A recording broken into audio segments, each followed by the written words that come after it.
मित्रों, भगवान श्री कृष्ण ने बताया, स्त्री चाहे कितनी भी प्यारी तथा सुंदर हो, किंतु उसे ये तीन बातें कभी नहीं बताना चाहिए। दोस्तों, एक समय की बात है। सुदामा अपने नगर से सीधा भगवान श्री कृष्ण से मिलने गोकुल पहुंच जाते हैं। वहां से सीधा सुदामा भगवान श्री कृष्ण के राज्य भवन में पहुंच जाते हैं, जहां पर सुदामा देखते हैं भगवान श्री कृष्ण स्वर्ण से बनी हुई सिंहासन पर गौ माता के साथ में विराजमान रहते हैं। जब भगवान श्री कृष्ण सुदामा को आते हुए देखते हैं तो कहते हैं, आइए मेरे प्रिय सखा, आपका स्वागत है। आज आप किस उद्देश्य से अपने सखा के पास आए हो? तभी सुदामा कहते हैं, हे प्रभु, पहले तो आप मेरा परिणाम स्वीकार करिए। फिर आगे कहते हैं, हे प्रभु, आज हम आपके पास कुछ प्रश्नों के उत्तर जानने के लिए आया हूं। मित्रों, फिर आगे भगवान श्री कृष्ण कहते हैं, हे प्रिय सखा, आज आपके मन में कौन से प्रश्न गूंज रहे हैं? आप अपने प्रश्नों को निसंकोच होकर पूछ सकते हैं, क्योंकि आप मेरे प्रिय सखा हो। तभी सुदामा कहते हैं, हे प्रभु, हम यह जानना चाहते हैं कि वह कौन सी बातें हैं जो स्त्रियों को कभी नहीं बताना चाहिए। तभी भगवान श्री कृष्ण कहते हैं, हे प्रिय सखा, आज आपने अति उत्तम प्रश्न किया है। इस प्रश्न में समस्त मनुष्य जाति का कल्याण छुपा हुआ है। तो हे प्रिय, आज हम आपको बताते हैं कि वह कौन सी तीन बातें हैं जो स्त्रियों को कभी नहीं बताना चाहिए। फिर आगे भगवान श्री कृष्ण कहते हैं, हे प्रिय सखा, आज हम तुम्हें एक कथा के माध्यम से बताते हैं, जिसे सुनने के बाद आपके सभी प्रश्नों के उत्तर आपको मिल जाएंगे, परंतु आपको इस कथा को शुरू से अंत तक पूरा सुनना होगा।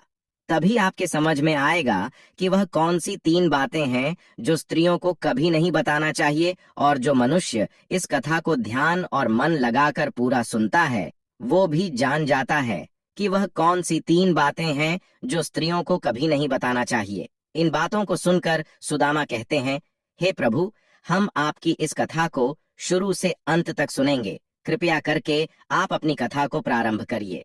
फिर आगे भगवान श्री कृष्ण कहते हैं, ठीक है, हम अब आपको कथा सुनाते हैं। और कहते हैं, प्राचीन काल की बात है, एक नगर में एक राजा और रानी रहते थे।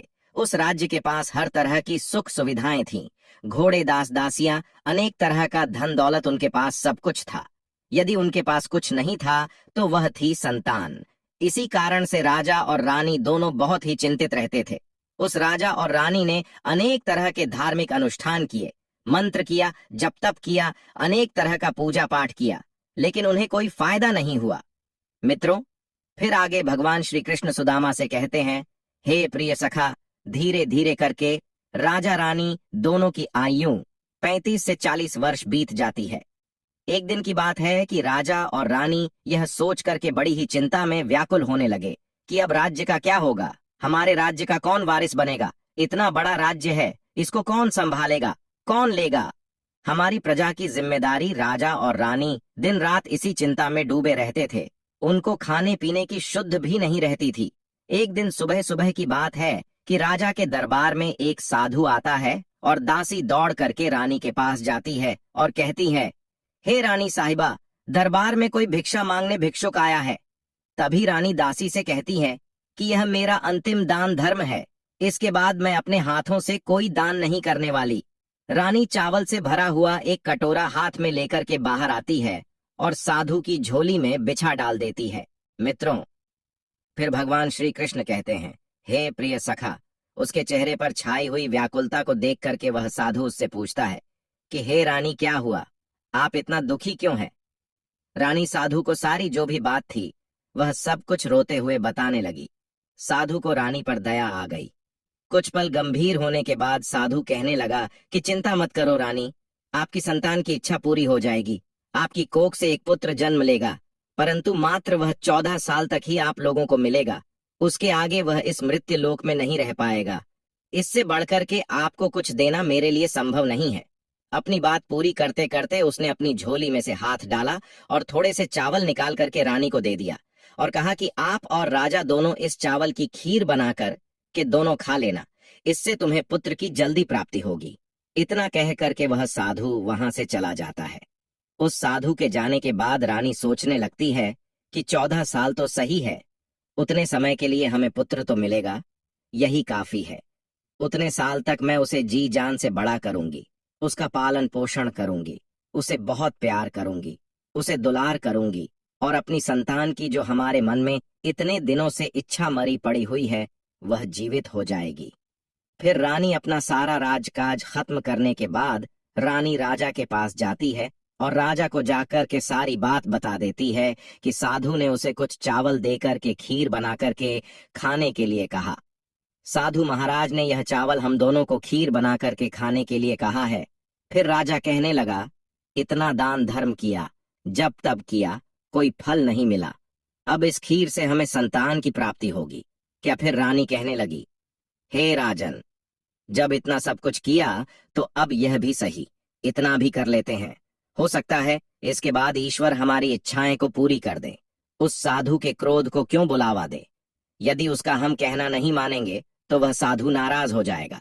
मित्रों, फिर भगवान श्री कृष्ण कहते हैं, हे प्रिय सखा, उस राजा को अब किसी पर विश्वास नहीं था, लेकिन पत्नी को दुख ना पहुंचे, इसलिए वह राजा राजी हो गया।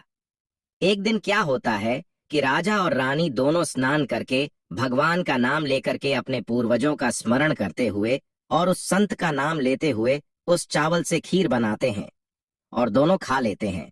उसके बाद निश्चिंत होकर के राजा और रानी दोनों सो जाते हैं।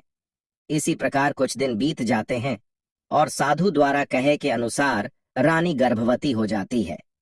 फिर जब इस बात को रानी राजा से बताती है तो राजा अति प्रसन्न हो जाता है और उनकी खुशी फूले नहीं समाती है। राजा रानी से कहने लगा कि महारानी, सचमुच साधु महाराज की कृपा हमारे ऊपर बरस पड़ी है। जब उसका समय पूरा हुआ, 9 माह के बाद पूरे समय के अनुसार रानी ने एक बहुत ही सुंदर पुत्र को जन्म लिया। वह बड़ा ही तेज था, उसके चेहरे पर मुखमंडल उसका चमक रहा था। राजा ने बड़ी धूमधाम से पुत्र का नामकरण किया और सारे राज्य में कई दिनों तक भंडारा चलवाया, उत्सव मनाया गया। और अब पुत्र की कुंडली को देखने के लिए राज्य के सबसे बड़े विद्वान पंडित को राजा ने बुलवाया। पंडित जी ने जब उस पुत्र की कुंडली को देखा तो पंडित जी कुंडली देख करके बहुत चिंतित हो गए। कहने लगे कि हे महाराज, जो यह तुम्हारा पुत्र है वह सिर्फ 14 साल तक जीवित रहेगा। राजा को इस बात की भनक भी नहीं थी। रानी को भी साधु महाराज की बात याद आ गई। दोनों चुप रह जाते हैं। उसके बाद राजा और रानी बड़े लाड़ प्यार से बेटे का पालन पोषण करते हैं। उस बेटे की हर ख्वाहिश को, हर जीत को वे पूरी करते हैं। मित्रों, फिर भगवान श्री कृष्ण कहते हैं, हे प्रिय सखा, वह राजा रानी दोनों सोते थे। चलो थोड़े समय के लिए ही सही, भगवान ने संतान की अपनी मुराद पूरी कर दी है। इसे वह हमेशा अपना किस्मत मानते थे। राजा का पुत्र दिन पा दिन बड़ा होता जा रहा था। जब वह 7 साल का हो जाता है तो राजा एक अच्छे गुरु की नियुक्ति करके उसे पढ़ाई लिखाई में राज्य शस्त्र विद्या का और घुड़सवारी आदि जब भी 12 विद्याओं का शिक्षण कराते हैं। जब वह सब शास्त्र और विद्या में पारंगत हो जाता है और 12 साल की उम्र का वह जब बालक हो जाता है, तब राजा और रानी एक अच्छी सी राजकन्या को देख करके उस बालक की शादी करवा देते। 2-3 साल बीत जाते हैं। बेटा जब 15 साल का हो जाता है तो एक दिन वह राजपुत्र राजा से कहता है कि पिताजी, मैं अपने राज्य को घूम करके देखना चाहता हूँ। आज तक मैंने इस राज दरबार के और इस महल के सिवाय मैंने बाहर कुछ नहीं देखा है। बेटे की बात को सुनकर के राजा बड़ा परेशान हो जाता है, क्योंकि पुत्र को 14वां साल शुरू हो गया था। अब कोई अनहोनी होने का वक्त नजदीक आ पहुंचा था। लेकिन राजा यह सब बातें पुत्र को नहीं बता सकता था। वह क्या करता कि चेहरे पर खुशी ला करके बेटे से कहता, हाँ हाँ, जरूर जाओ बेटा, तुम्हें अपना सारा राज्य घूम करके देखना चाहिए। कहाँ क्या है ये सब जानना बहुत जरूरी है। कल मेरे बाद तो तुम्हें ही इस राज्य का राजा बनना है। परंतु हे पुत्र, मेरी एक बात का ध्यान रखना, तुम जहाँ जा रहे हो, क्या कर रहे हो, यह बात अपनी पत्नी को कभी मत बताना पुत्र। कहता है, ठीक है पिताजी, आपने जो भी कहा है मैं वैसा ही करूंगा। एक दिन क्या होता है कि राजपुत्र दिन भर अपनी पत्नी के साथ मौज मस्ती करता है, खुशियां मनाता है और रात को ठीक 12 बजे बिस्तर से उठ करके बाहर चला जाता है। फिर सुबह होने से पहले वह वापस अपने महल में आकर के सो जाता है। ऐसे बहुत दिनों तक चलता रहा। अब पुत्र का 14वां साल खत्म होने में कुछ ही दिन समय शेष रह गया था। एक दिन की बात है कि उसकी पत्नी छोटी रानी रात में जाग जाती है। रानी देखती है कि बेड पर जो वह राजकुमार है वह नहीं है। फिर महल में सब जगह देखती है, खोजती है, पर वह कहीं नजर नहीं आता है। क्या करेगी, किससे कहेगी? वह चुपचाप रहती है। फिर सुबह होने पर वह देखती है कि उसका पति अपने बेड पर सोया हुआ है। वह पति से कुछ नहीं पूछती।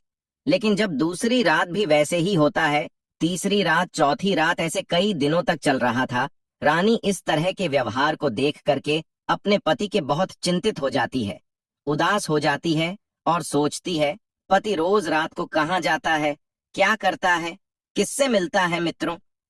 फिर भगवान श्री कृष्ण कहते हैं, हे प्रिय सखा, उस छोटी रानी के मन में अनेक तरह के सवाल उठते हैं, लेकिन उसे पूछने में उससे डर लगता है।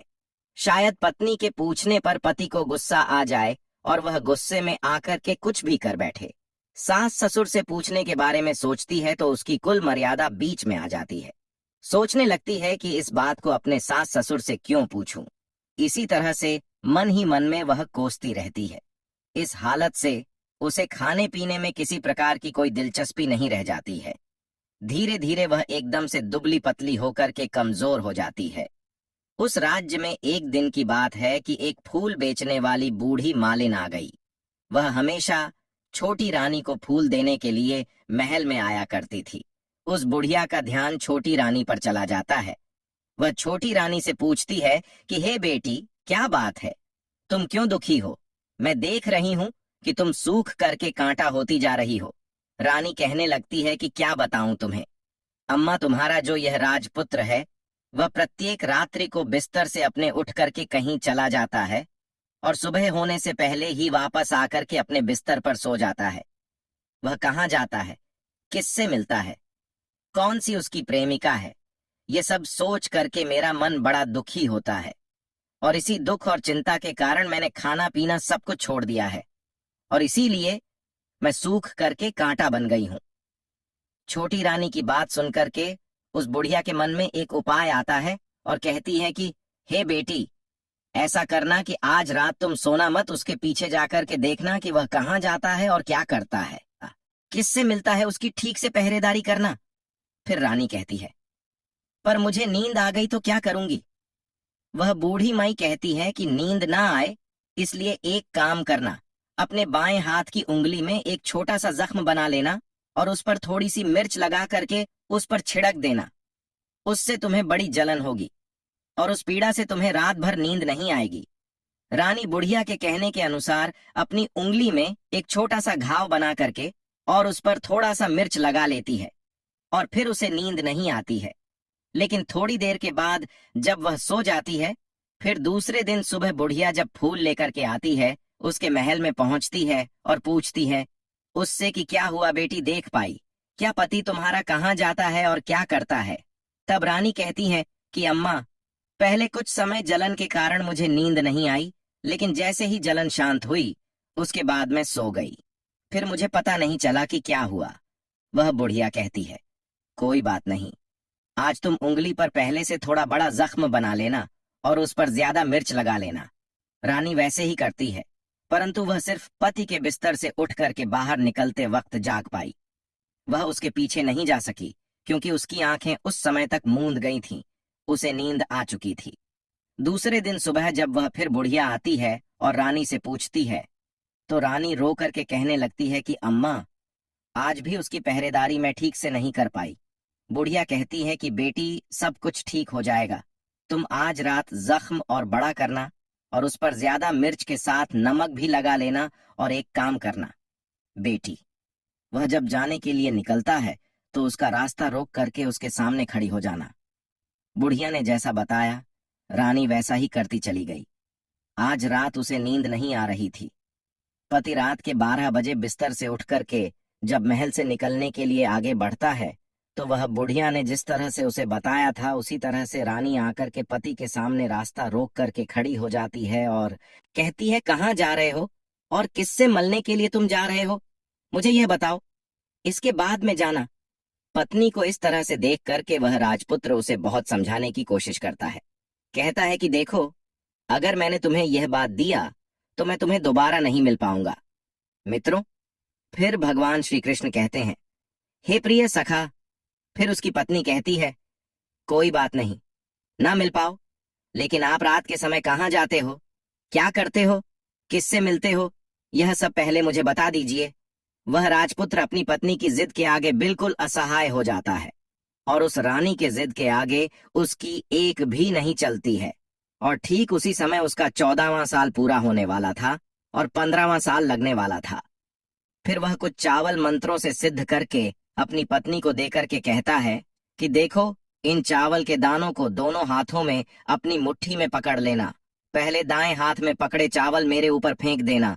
मैं कौन हूं तुम्हें पता चल जाएगा। बाद में बाएं हाथ में पकड़े हुए चावल मेरे ऊपर फेंकना।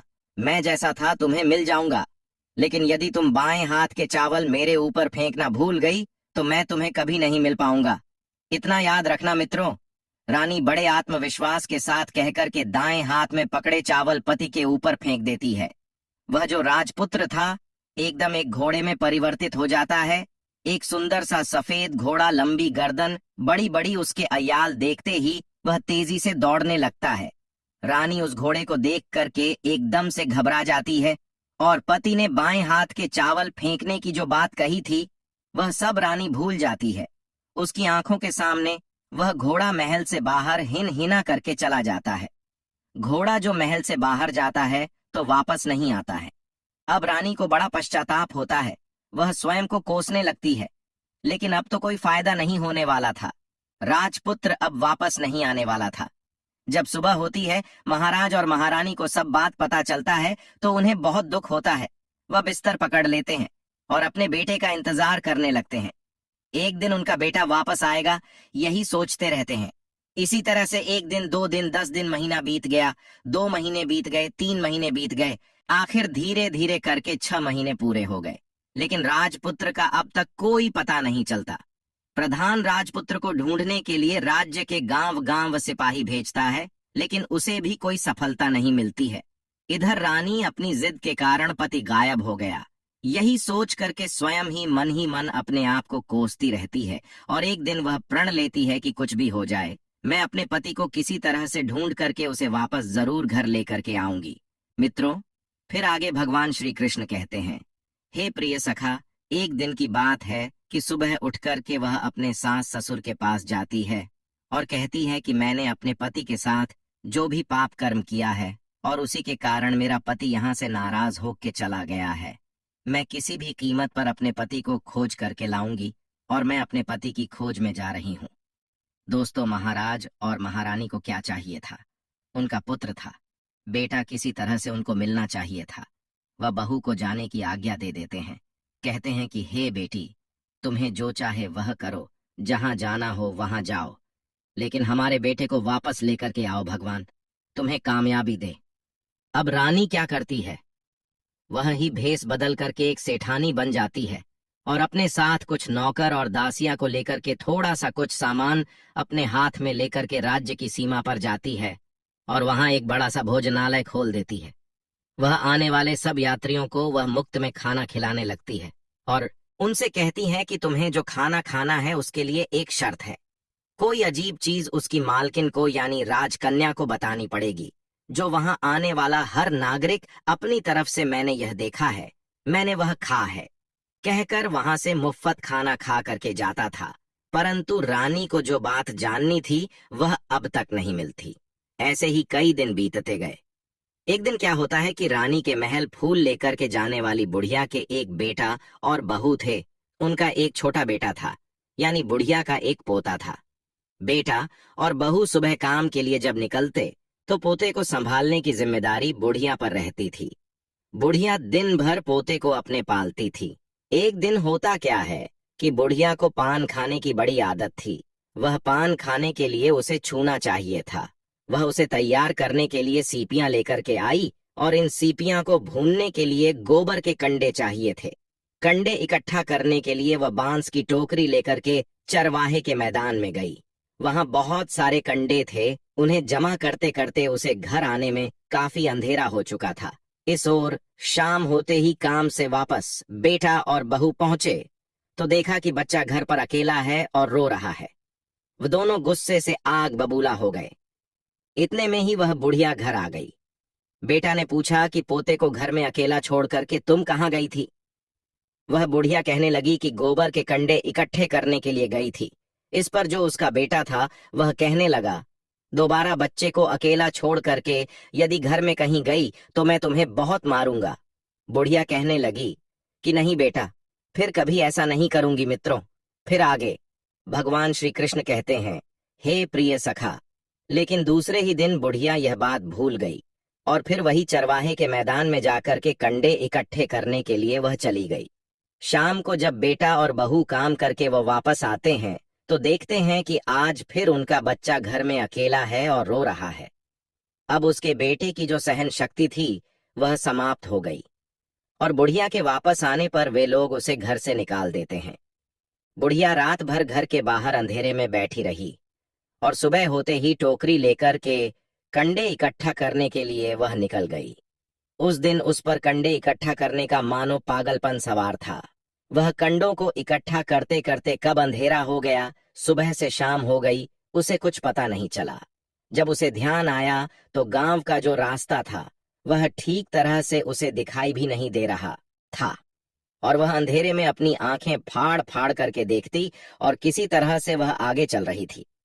फिर एक दिन क्या होता है कि एक सुंदर सी सफेद गाय छन छन की आवाज करते हुए, जिसके गले में एक घंटी थी और उसकी बड़ी बड़ी सींग थी, ऐसा प्रतीत हो रहा था कि जैसे वह साथ साथ भगवान श्री कृष्ण की गौ माता है, वह ठुमक कर उस मैदान पर आ गई।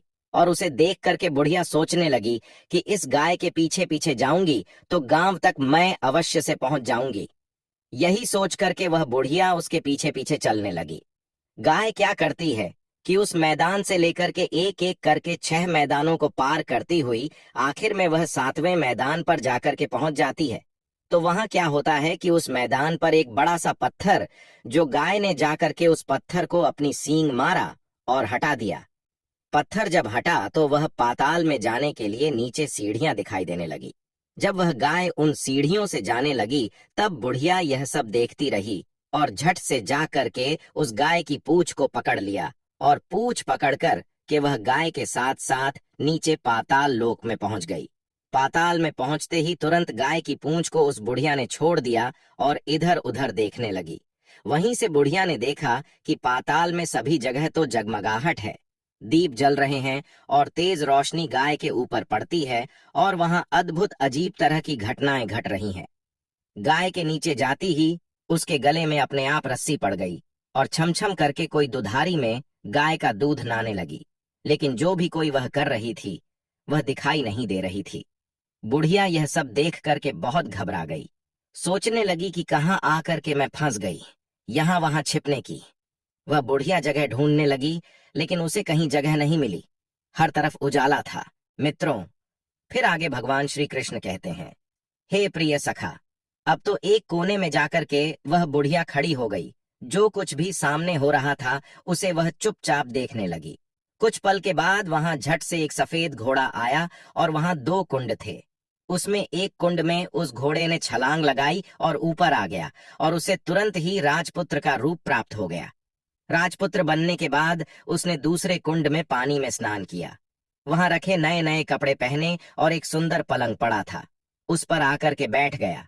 उसके सामने अपने आप 5 पकवानों की थाली आ गई, दूध की प्याली आई, पान आ गया और सामने उसके एक कौवा बैठा हुआ था। राजपुत्र ने खाना खाया, दूध पिया, पान सुपारी खाई और बिस्तर पर लेटने से पहले वह भगवान सूर्य का स्मरण करके सामने उसके बैठे हुए कौवे से पूछने लगा कि कौवे कौवे कुआं कुआं मत कर, मेरे माता पिता क्या कर रहे हैं ये बता। तब कौवा कहने लगा, बेटे के शोक में वे डूबे हुए हैं। वह कहने लगा कि राज्य को कौन संभाल रहा है। कौवा कहने लगा कि राज्य प्रधान संभालता है। राजकुमार ने पूछा कि मेरी पत्नी क्या करती है। कौवे ने कहा, उसने चौराहे पर आकर के भोजनालय शुरू किया है और आते जाते लोगों से वह हर रोज नई खबर के बारे में पूछती है। कौवे के या कहते ही राजपुत्र कहने लगा, ठीक है। उसके बाद वह सो गया। बुढ़िया कोने में खड़ी होकर के यह सब कुछ देखती रही।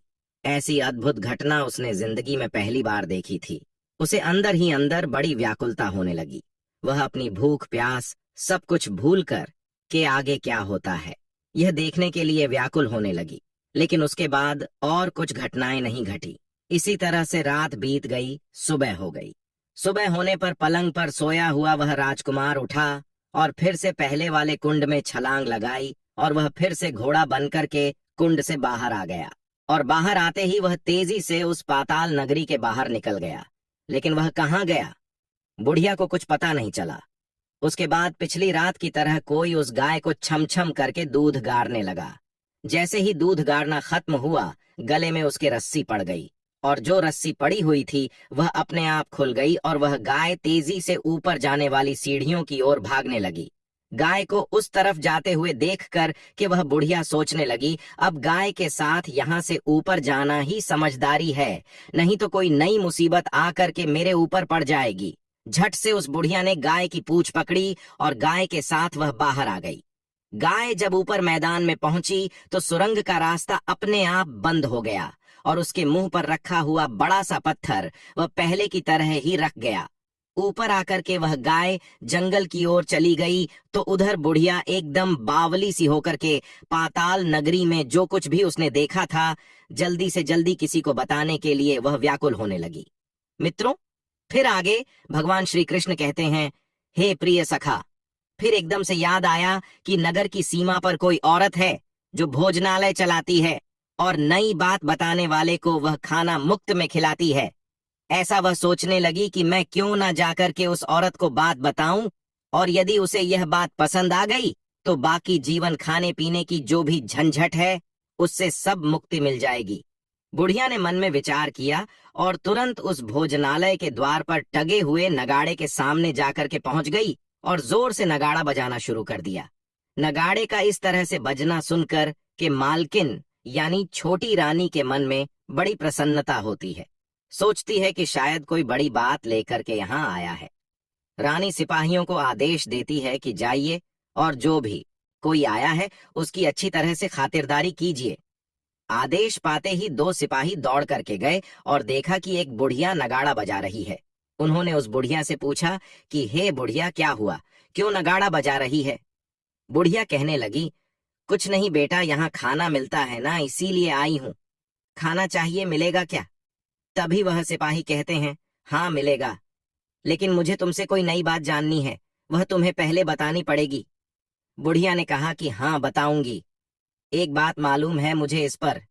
सिपाही उसे अंदर लेकर के गए। उनको मालकिन का आदेश था कि जो कोई बूढ़ा बुजुर्ग वहां आए उनके साथ अच्छी तरह से पेश आना और उनका अच्छे से आदर सत्कार करना और सेवा करना। सिपाही ने उस बुढ़िया को भरपूर आदर सत्कार किया और बड़ी सी थाली भर करके अनेक तरह के व्यंजन को परोस दिया। बुढ़िया कई दिनों से खाना नहीं खाई थी और कई दिनों से वह बुढ़िया भूखी थी। खाने को देखते ही वह खाने पर टूट पड़ी और जब उसने खाना खा लिया तो उसे सिपाहियों ने नई साड़ी पहनने के लिए दी। उसके बाद उसे लेकर के रानी के पास गए। बुढ़िया और रानी ने तुरंत एक दूसरे को पहचान लिया। बुढ़िया कहने लगी कि बेटी, तुम और रानी बोली अम्मा, तुम कुछ देर तक दोनों अनेक तरह की बातें करती रहीं। आखिर बुढ़िया से कहने लगी, वह रानी, अम्मा अब बताओ तुमने क्या नई बात देखी है? बुढ़िया कहने लगी, मैंने नई बात कोई नहीं देखी है, वह तो मेरे पास तुम्हें देने के लिए पैसे नहीं थे, इसीलिए मैंने झूठ कहा और नगाड़ा बजा दिया। रानी ने कहा कि अम्मा घबराओ नहीं, मैं किसी को तुम्हारा नाम नहीं बताऊंगी। फिर भी बुढ़िया कहने लगी कि मैंने क्या देखा, कब देखा करके आनाकानी करने लगी। इस पर वह जो रानी थी उसने कहा, देखो अम्मा, यदि तुमने मुझे वह नई बात बताई तो जिंदगी भर मैं तुम्हारी देखभाल करूंगी और तुम्हें रानी माता की तरह रखूंगी। अब बुढ़िया इस बात को सुनकर के बताने के लिए तैयार हो गई।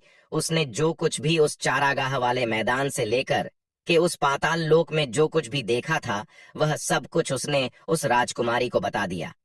वह राजपुत्र उसी का पति है। वह तुरंत बुढ़िया से कहने लगी, अम्मा मुझे उस जगह पर लेकर के चलो। बुढ़िया कहने लगी कि नहीं बेटी, वह पाताल राज्य है, सांप है। यदि किसी ने तुम्हें देख लिया तो तुम्हारी जान खतरे में पड़ सकती है। लेकिन रानी उसकी एक भी नहीं सुनती, उसे उस जगह पर ले जाने के लिए कहने लगी। आखिर में बुढ़िया ने रानी का कहना मान लिया और कहने लगी कि ठीक है, मैं तुम्हें वहां लेकर के चलती हूँ, पर आज नहीं कल वहां जाना, शाम को ही जाना होगा। दूसरे दिन दोपहर को रानी बुढ़िया के साथ उसी मैदान पर गई और एक जगह छुप करके गाय के आने का इंतजार करने लगी। जब शाम हुआ, अंधेरा होने लगा, गाय हमेशा की तरह वहां आई। मैदान के उस कोने में जाकर के उसने पत्थर पर सींग मारा और झट से पत्थर हट करके सुरंग जाने का रास्ता खुल गया। उस रास्ते से नीचे उतरने लगी तो बुढ़िया रानी से कहती है कि जल्दी आगे बढ़ो बिटिया, हम गाय की पूंछ पकड़ करके नीचे चलेंगे। वे दोनों, बुढ़िया और रानी, गाय की पूंछ पकड़ करके पाताल लोक में पहुंच जाते हैं और बुढ़िया पहले की तरह कोने में छिप जाती है। कोने में छिपी नीचे सब कुछ पहले जैसी जो घटनाएं थीं वह घटित हो रही थीं। गाय के गले में अपने आप रस्सी पड़ गई। कोई आकर के उस गाय का दूध दुहने लगा। एक सफेद घोड़ा आकर के एक कुंड में छलांग लगाया और राजपुत्र के रूप में वह बाहर आया। राजपुत्र के दूसरे कुंड में नहाने के बाद उसने सामने कई प्रकार से सजी हुई खाने की थाली आ गई और दूध की प्याली आ गई, पान सुपारी आ गया। राजपुत्र के सब कुछ खाने और पीने खाने के बाद सोने के लिए पलंग पर गया और सोने से पहले सूर्यदेव का नाम लेकर के उसने सामने बैठे हुए कौवे से फिर पूछा, कौवे कौवे कंकर, मेरे माता पिता इस समय क्या कर रहे हैं? कौवे ने कुछ जवाब नहीं दिया, बल्कि वह उदास हो गया। राजपुत्र को कुछ अनहोनी होने का संदेह हो गया। वह उदास हो गया और जो कुछ हुआ वह हो जाने दो, ऐसा सोच करके सोने के लिए बिस्तर पर लेट गया। अब रानी का संयम छूट गया। वह दौड़ करके पति के पास गई और उसके पैर पकड़ने के लिए आगे बढ़ने लगी। राजपुत्र तुरंत ही अपनी पत्नी को पहचान गया। वह झट से पीछे हटा और चिल्लाने लगा, नहीं नहीं, मुझे मत छूना, वरना सर्वनाश हो जाएगा। रानी दोनों हाथ जोड़ करके पति से अपनी भूल की माफी मांगने लगी और कहने लगी, स्वामी, मुझसे बड़ी भूल हो गई। मुझे आपसे कुछ नहीं पूछना चाहिए था कि रात को कहाँ जाते हो। मैं अपनी भूल स्वीकार करती हूँ। मुझे मेरी भूल की सजा मिल गई है। अब आप घर चलो। आपके वियोग में आपके माता पिता ने बिस्तर पकड़ लिया है। वह सूख करके कांटा हो गए हैं और आपकी प्रजा बड़ी दुखी है।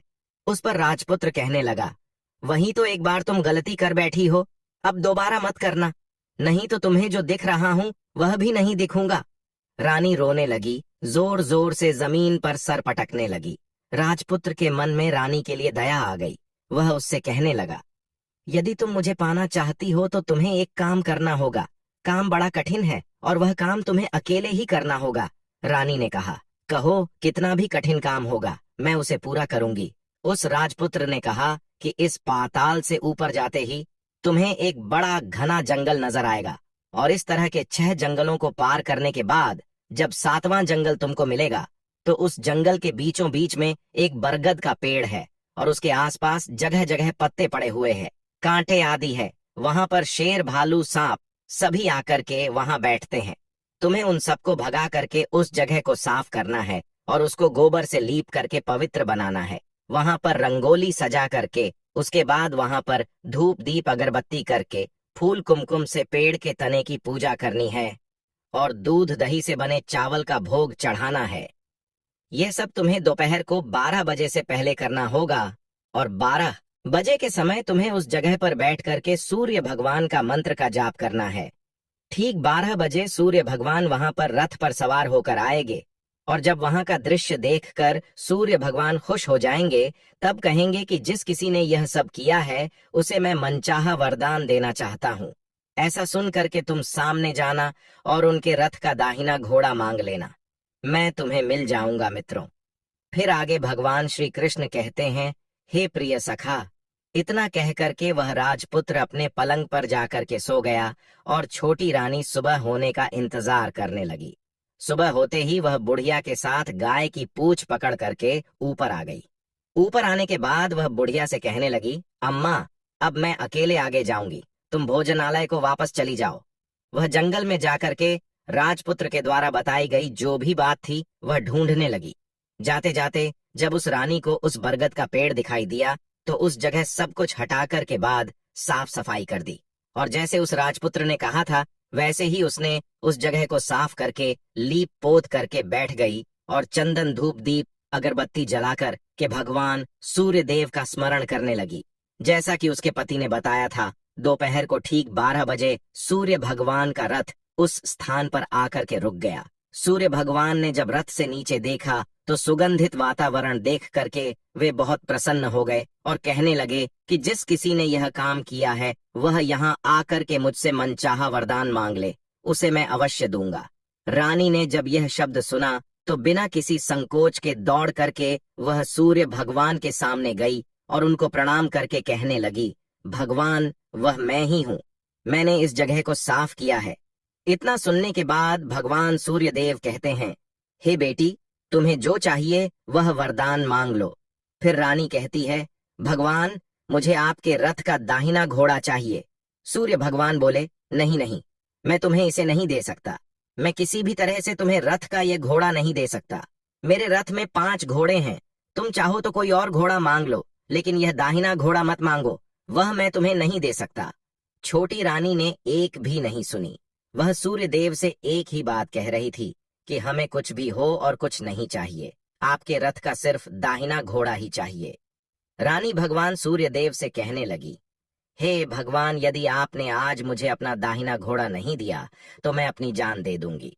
मित्रों, फिर आगे भगवान श्री कृष्ण कहते हैं, हे प्रिय सखा, सूर्य देव के पास अब धर्म संकट पड़ गया। उन्होंने वचन दे दिया था, अब अपने वचन से पलट नहीं सकते थे। उन्होंने कहा, ठीक है, दे दिया, मैंने तुम्हें घोड़ा। सूर्य देव ने कहा, देखो, मैंने तुम्हें घोड़े को तो दे दिया, लेकिन वह तुम्हें यहाँ नहीं मिलेगा, तुम्हें उसे जाकर के पाताल लोक से लाना होगा। रानी कहने लगी, पाताल क्या भगवान, मैं उन्हें पाने के लिए कहीं भी जा सकती हूँ और किसी हद तक कुछ भी कर सकती हूँ। रानी को वचन देकर कि सूर्य देव अपने मार्ग में चले गए और इधर रानी जंगल से अपने भोजनालय में आ गई। फिर वह बुढ़िया को लेकर के उस मैदान पर आ गई। जल्दी ही शाम हो गई। शाम होते ही वहां पर गाय पहुंची और गाय की पूंछ पकड़ करके वे दोनों वहां से पाताल लोक में पहुंच गई। रानी और बुढ़िया जल्दी जल्दी नीचे जो कुछ भी पाताल लोक में घटनाएं थीं वह सब पहले की तरह ही घटित होने लगी। घोड़ा आया और एक कुंड में स्नान करके राजपुत्र बन गया। नहा धोकर के पलंग पर जाकर के बैठा और खाने पीने की थाली उसके सामने आ गई। जो कुछ पहले हुआ था वह सब उसी तरह से हो गया, लेकिन आज एक नई बात घटी। आज 2-2 थाली, 2-2 दूध की प्याली, 2-2 पान के बीड़े उसके सामने आए। वह कुछ नहीं बोला। अपने हिस्से की थाली खा करके, दूध पी करके, पान खा करके वह सोने के लिए चला गया और हमेशा की तरह सोने से पहले वहां बैठे कौवे से वह पूछने लगा, कौवे कौवे, काऊ अंकल, मेरे माता पिता क्या कर रहे हैं?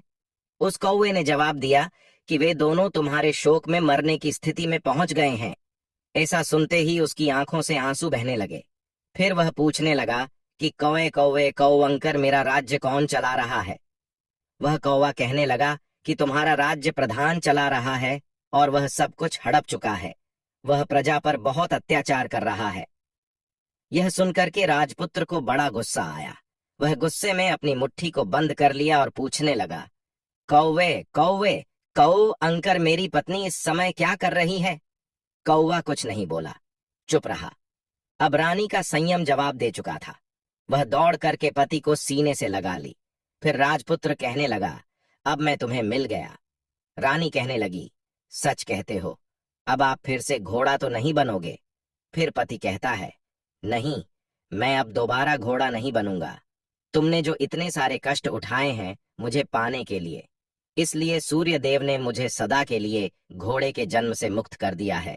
राजपुत्र ने बड़े प्यार से कहा और उसे गले लगाया और उसके आंखों से आंसू पछे। मित्रों, फिर आगे भगवान श्री कृष्ण कहते हैं, हे प्रिय सखा, उसके बाद वहां पर को कौवा बैठा हुआ था। वह कहने लगा कि हे राजकुमार और राजकुमारी, तुम दोनों जाने से पहले मेरी इन बातों याद रखना। कौवा राजकुमार से कहने लगा कि पत्नी चाहे कितनी भी प्यारी हो, आप उसे कितना भी मानते हो, लेकिन यह 3 बातें उसको कभी नहीं बताना।